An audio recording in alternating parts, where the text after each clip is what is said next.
लेकिन सर दिक्कत तो यही है कि फिलहाल ये ऐसा लग रहा है जैसे temporary for the time being stop gap arrangements किए जा रहे हैं। इसको लेकर कभी कोई आखिरी और मुकम्मल कोशिश क्यों नहीं होती है? ब्रिगेडियर बहल, क्या इसको लेकर ऐसी कैजुअल अप्रोच चल सकती है दुनिया की? बिल्कुल, आप बिल्कुल सही कह रहे हैं, लेकिन मैं एक चीज पे ध्यान दिलाना चाहता हूं कि अगर ये रशिया के कंट्रोल में है तो जो ये आगे आग लगी हुई है या जो अटैक्स किए जा रहे हैं वो रशिया खुद अपने ऊपर तो अटैक नहीं करेगा। इसका मतलब है कहीं ना कहीं इसमें यूक्रेन और जेलेंस्की का भी हाथ है, और वो सब चाहते हैं कि अगर 25% इलेक्ट्रिसिटी पूरे यूक्रेन में इस प्लांट से आती है, और क्योंकि ये नेटवर्क से कट गया है, हम तो डूबेंगे ही पर तेरे को भी साथ लेके चलेंगे।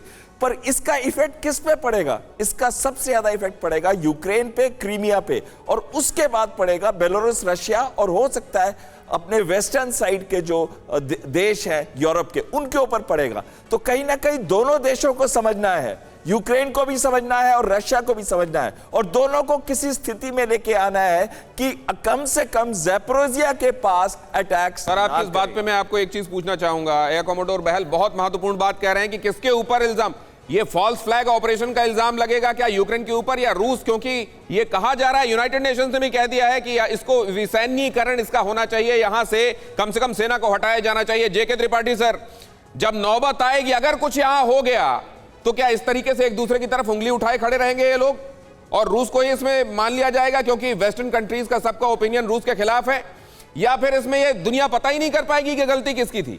देखिए दिनेश, ये बहुत ही सीरियस मामला है, और इसमें ऐसा है कि अगर आप किसी के ऊपर भी उंगली नहीं उठा सकते, क्योंकि सीधी बात यह है कि रूस, जैसा कि ब्रिगेडियर बहल ने कहा, रूस क्यों ऐसी जगह पर न्यूक्लियर खतरा शुरू करने की संभावना रखेगा कि जहां रेडिएशन हो सके, और जिससे रूस की सीमा नज़दीक ही है, और रूस में और क्रीमिया में भी, जिससे क्रीमिया तो रूस का अंग है, उसमें भी रेडिएशन हो, और यूक्रेन क्यों करेगा? लेकिन यूक्रेन इसलिए कर सकता है कि यूक्रेन में जेलेंस्की के जो बयानात आए हैं पिछले 6 महीने से, वो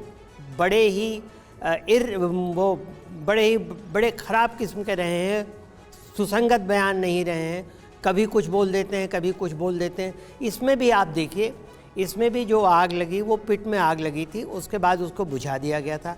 आप जेलेंस्की क्यों हल्ला कर रहे हैं? इसलिए हल्ला कर रहे हैं कि ये कहा जा रहा है कि रूस जो है वो इसकी सारी पावर सप्लाई उधर से कट करके डाइवर्ट करके क्रीमिया और रशिया में ले जाएगा, जिससे कि वहाँ पे पावर की प्रॉब्लम हो यूक्रेन में।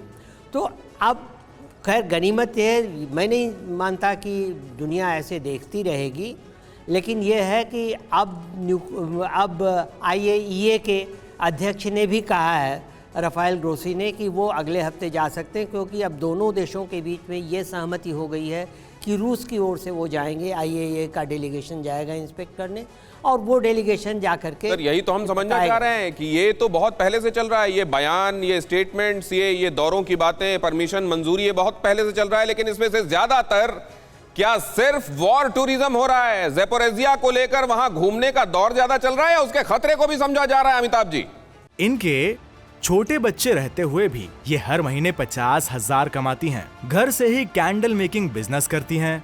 आपको भी सीखना है और करना है? फिर क्यों देरी? फ्रीडम ऐप को अभी डाउनलोड करें।